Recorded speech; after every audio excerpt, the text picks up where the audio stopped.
जो मैं बता रहा हूं उस बात को नोट कर लेना। पवित्र आत्मा आपसे बात कर रहा है, नहीं तो अपने दिमाग में नोट कर लो। आज पवित्र आत्मा मुझे कहा है कि आज जो लाइव देख रहे हैं मैं उनके लिए आज बहुत कुछ करने वाला हूं यीशु मसीह के नाम में। अगर आज का वचन आपने ध्यान से सुना, मैं कह रहा हूं आज के बाद आपको मैनेज नहीं करना पड़ेगा, मेरा परमेश्वर आपके लिए मैनेज करता चला जाएगा यीशु मसीह के नाम में। कहना नहीं पड़ेगा, आपको मैनेज नहीं करना पड़ेगा, कुछ नहीं करना पड़ेगा। मैं फिर कह रहा हूं लोगों को, एक जगह लिखा मांगोगे तो मिलेगा, लेकिन एक जगह लिखा तुम्हारे मांगने से पहले दे दिया करूंगा। ये बाइबल बोलती है इस बात के लिए। परमेश्वर ने आज मुझे कहा इन लोगों को कह रहा कि मैं तुम्हें ब्लेस करूंगा। उन लोगों को, कितने लोग चाहते हैं कि आज तक आप मेंटेन करते आए कि मेरा बिजनेस फटाफट बढ़ जाए। आप बच्चों को स्कूल तैयार करते हैं, उसके दिमाग को तैयार करते हैं, आप पढ़ाते हैं, लिखाते हैं, बड़ा करते हैं, लेकिन परमेश्वर कह रहा है कि आज से सब चीजें मैनेज होने लगेंगी अपने आप।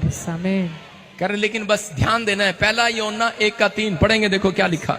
जो कुछ हमने देखा और सुना है उसका समाचार तुम्हें भी देते हैं, इसीलिए कि तुम भी हमारे साथ सहभागी हो और हमारी यह सहभागिता पिता के साथ। नहीं, तीसरा यूहन्ना, 3 यूहन्ना, तीसरा देखेंगे हम। हाँ, उसका क्योंकि जब भाइयों ने आकर तेरे उस सत्य की गवाही दी जिस पर तू सचमुच चलता है, तो मैं भी बहुत आनंदित हुआ। हाँ, पढ़ना आगे क्या लिखा। मुझे भी इससे बढ़कर और कोई आनंद नहीं कि मैं सुनूं और मेरे बच्चे सत्य पर चलते हैं। पता नहीं क्या पढ़ रही है। सेकंड पढ़ूं, सेकंड इसका।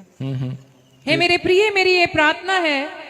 सेकंड में लिखा, 3 का तीसरा यूहन्ना 1:2 में लिखा, हे मेरे प्रिय, मेरी ये प्रार्थना है कि जैसे तू आत्मिक उन्नति कर रहा है, फिर से पढ़ा के, जैसे तू आत्मिक उन्नति कर रहा है वैसे ही तू सब बातों में उन्नति करे और भला चंगा रहे। बोलो हालेलुया। हालेलुया। देखो परमेश्वर कह रहे हैं, कहता है कि जैसे तू आत्मिक उन्नति कर रहा है, तो कह रहे हैं कि तू हर बात में उन्नति करे, ये मेरी प्रार्थना है।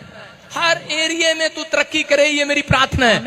कहता ये नहीं कि आपका बिजनेस इंडिया में चल रहा है लेकिन आपका बिजनेस इंग्लैंड में खराब हो गया है। आपका एक बेटा कह रहा इंग्लैंड में है लेकिन एक बेटा अमेरिका में खराब हो गया है। परमेश्वर का आत्मा कह रहा है तेरे सारे बच्चे तरक्की करें और उन्नति करें यीशु मसीह के नाम में। बाइबल एक जगह पर कभी भी आपको ऊंचा नहीं करेगी। परमेश्वर कभी भी एक जगह पर ऊंचा नहीं करेगा इंसान को। कह कि जब परमेश्वर गड़बड़ी का परमेश्वर नहीं है कि परमेश्वर आपको एक स्थान पर बढ़ाए और दूसरे स्थान पर घटा दे। परमेश्वर कह रहा है कि वो एक को नहीं, आपके पूरे घराने को ब्लेस करने के लिए आया हुआ है। वो कहता है लेकिन बहुत सारे लोग ने आत्मिक उन्नति कर ली है। लोग सोचते हैं शायद मेरी आत्मिक उन्नति यही है। वो लोग बाइबल पढ़ना सीख गए हैं, प्रार्थना करना सीख गए हैं, मेरे से भी अच्छा प्रचार करना सीख गए होंगे, आप मेरे से अच्छी भविष्यवाणी करना सीख गए होंगे, लेकिन कह रहा है कि आत्मिक उन्नति है, लेकिन कह रहा है कि तू सब बातों में उन्नति करे। हालेलुया। कहता है कि अपने स्वभाव में उन्नति करे, अपने आत्मिक लाइफ में। अगर आपका आत्मिक लाइफ उन्नति करता है तो पक्की बात है कि आपकी तरक्की होगी, लेकिन यह भी पक्की बात है कि जब आपकी आत्मिक उन्नति रुक जाती है, करें कि उसी समय आपकी सब चीजों में तरक्की रुकने लगती है। आपका बैंक, आपका पैसा, आपकी हेल्थ घटने लगती है। इसका मतलब कि आपको अपनी स्पिरिचुअल लाइफ को मेंटेन करना है। आप लगे हुए मेंटेन करने पे अपनी गाड़ी को, अपने फाइनेंस को, अपनी हेल्थ को। आप रोज जाते हैं डॉक्टर के पास, एक एक्सरा कराया, दूसरा डॉक्टर छोड़ा, तीसरा पकड़ा, चौथा पकड़ा। कह रहा कि लोग डॉक्टरों को एक छोड़ते हैं, दूसरा पकड़ते हैं। कह रहा एक बैंक से लोन लिया, दूसरे बैंक से लोन लेना पड़ा, तीसरे भाई से उधार लेना पड़ा, कर्जा उतार रहे हैं, टोपियां घुमा रहे हैं एक दूसरे की। परमेश्वर का आत्मा कह रहे हैं कि लोग अपने आप को मेंटेन करने पर लगे हुए हैं, लेकिन आज जितने लोग कह रहे हैं कि प्रार्थना करना सीख गए हैं, मैं फिर कह रहा हूं उन लोगों को, लेकिन उन लोगों को भी मेंटेन करना पड़ रहा है। कहता लेकिन जब आपकी आत्मिक उन्नति होती है, आपके चरित्र की उन्नति भी चाहता है परमेश्वर। आपने एक उन्नति सीख ली है कि प्रार्थना करना है, बस आप प्रार्थना करते हैं, आप वचन पढ़ना है, आप वचन पढ़ते हैं, लेकिन उस पर अमल नहीं करते। जब आप अमल करते हैं आपके चरित्र के अंदर, कहते हैं कि आपके चरित्र के अंदर जब पाप नहीं होगा, याद रखना पवित्र आत्मा कह रहा है कि तुझे कुछ भी मैनेज नहीं करना पड़ेगा, तेरे मैनेज करने के लिए स्वर्गदूत आएंगे, तेरे आसपास सब मैनेज हो जाएगा। आमीन। सब मैनेज हो जाएगा, आपकी हेल्थ मैनेज हो जाएगी, आपका स्वास्थ्य अच्छा हो जाएगा। मैनेज कर रहा है कोई आपके अंदर बैठकर, कह रहा आपको बैंक आपका मैनेज करेगा। परमेश्वर का आत्मा कह रहा है एक एंजल आया हुआ आपके लिए मैनेज करेगा। कितनों को विश्वास है इस बात पर? कुछ लोगों को विश्वास है मेरी मम्मी कमाने पर जाएगी, मेरा डैडी कमाने पर जाएगा, मेरे घर में धन कब आएगा। लेकिन कुछ लोगों को नहीं मालूम, जब हम प्रार्थना करते हैं, परमेश्वर पर भरोसा रखते हैं, तो परमेश्वर उन लोगों के लिए अपने स्वर्गदूत भेजता है। हम पढ़े पहला राजा, जल्दी से देखें फटाफट, पहला राजा 17:6 में देखो क्या लिखा। जब सवेरे और सांझ को कौवे उसके पास रोटी और मांस लाया करते थे। अपने पड़ोसी को हाथ में ना बोलो, तेरे लिए सब कुछ ठीक हो जाएगा।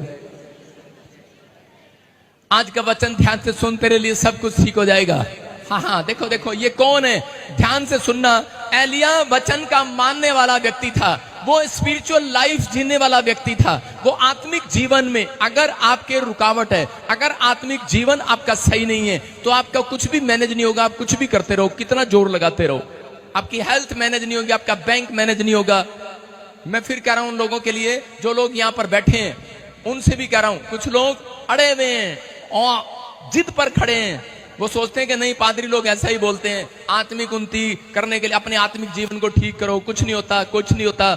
मैं फिर कह रहा हूं कि जिन लोगों का आत्मिक जीवन ठीक होता है, जिन लोगों की स्पिरिचुअल लाइफ ठीक होती है, मैं उन लोगों के लिए बात कर रहा हूं। एलिया परमेश्वर का ऐसा भय मानता था कि वो जो कहता था वो करता था। एक दिन परमेश्वर ने उसको कहा, कह रहा अकाल पड़ गया, और वो हमेशा 2 टाइम अपनी 3 टाइम जो भी वो अपनी प्रार्थना करता था वो करता, 7 टाइम भी करता, लेकिन वो परमेश्वर के वचनों के साथ चलता। हो सकता जब अकाल पड़ा तो वो समय वो भी चोरी कर सकता था, डाका मार सकता था, क्योंकि खाना नहीं था। लोग एक दूसरे को लूट रहे थे, लोग एक दूसरे के घर में घुसकर मार पिटाई कर रहे थे, क्योंकि अकाल पड़ गया था, प्रॉब्लम आ गई थी। लेकिन ये व्यक्ति क्या कर रहा था, एलिया परमेश्वर का भय मान रहा था, प्रार्थना कर रहा था, और परमेश्वर ने इसको कहा, कह रहा कि जा, मैंने तेरी स्पिरिचुअल लाइफ को देखा है, लेकिन इसको भूख लग रही थी। परमेश्वर ने कहा तुझे कुछ भी मैनेज नहीं करना पड़ेगा, मैं तेरे लिए मैनेज करूंगा। Hallelujah, hallelujah. कहता है, कह रहा जा, कहता नाले में छिप जा जाकर, और जाकर वो एक गटर में छिप गया, नाले में छिप गया, और वहां पर देखो, वहां पर बैठ गया, नाले में जाकर बैठ गया, गंदे नाले में। और वहां पर कौन आ रहा है, पढ़ेंगे, देखो क्या लिखा है। यहोवा का यह वचन मानकर वह यरदन के पूरब में क्रीत नामक नाले में जाकर छिपा रहा। हाँ। सवेरे और सांझ को कौवे उसके पास रोटी और मांस लाया करते थे, और वह नाले का पानी पिया करता था। बोलो हालेलुया। हालेलुया। हाँ, देखो कह रहे कि वो जहां बैठ गया, परमेश्वर ने जहां कहा वहां बैठ गया। आपको जहां परमेश्वर कहता है आप वहां नहीं बैठते। परमेश्वर कहता है, कह रहा तू जा दुबई चला जा, और आप कहते ना ना मैं तो अमेरिका जाना। परमेश्वर कहता जा पाकिस्तान चला जा, ना ना गला कटवाएगा साडा। आप आगे से जिद करते हैं। परमेश्वर कहता है इंडिया में रह, ना ना मैंने तो कनाडा जाना, कनाडा 20 लाख लेके फंस गया बंदा, फिर भी कनाडा जाना। परमेश्वर की बात नहीं सुन रहे हो, सुन रहे हो कि नहीं, लगे हुए हो बाहर जाने के चक्कर में। परमेश्वर कह रहा है अगर मेरी बात मानकर, कह रहा है गंदे सी कंट्री में भी बैठ जाएगा, छोटी सी जगह में बैठ जाएगा, कह रहा वहां भी मैं सवेरे शाम, कह रहा एक कक्के को भेजूंगा तुम्हें रोटी खिलाने के लिए। यीशु मसीह बस मानना है, आपके लिए फाइनेंस का मेंटेन करने की जिम्मेवारी उसकी है, जिससे आप प्रार्थना करते हैं, उसकी है, आपको चिंता करने की जरूरत नहीं है। यहां पर एलिया ने क्या किया, एलिया परमेश्वर की बात मानकर और नाले में जाकर बैठ गया। देखो नाले में बैठता कोई, कितने लोग मेरी बात मानेंगे, मैंने पिछली बार भी कहा था, मानेंगे मेरी बात। जाओ फिर आज तुम अपने घर के बिल्कुल बाजू वाले गंदे गटर नाले में बैठ जाओ, जाओ। है विश्वास? है विश्वास? नहीं जाएंगे, नहीं जाएंगे, विश्वास नहीं है। जिसको विश्वास है, मैं कह रहा हूं कि प्रार्थना करना, ये नहीं वहां जाके बैठ के हेलो आएगा कि नहीं पादरी बजिद्दार, आया नहीं प्रभु, फोन करके पूछ रहे हैं। वहां पर बैठकर प्रेयर करके देखो। परमेश्वर का आत्मा कह रहा है जहां भी तुम रहते हो, कपूरथला, अमृतसर, गुरदासपुर, झारखंड, यूपी, बिहार, अहमदाबाद, गुजरात, कहीं से देख रहे हो, हैदराबाद, कहता है आज रात परमेश्वर आपके लिए कग्गा भेजेगा यीशु मसीह के नाम में। एक कौवा ब्रेड लेकर आएगा आपके लिए।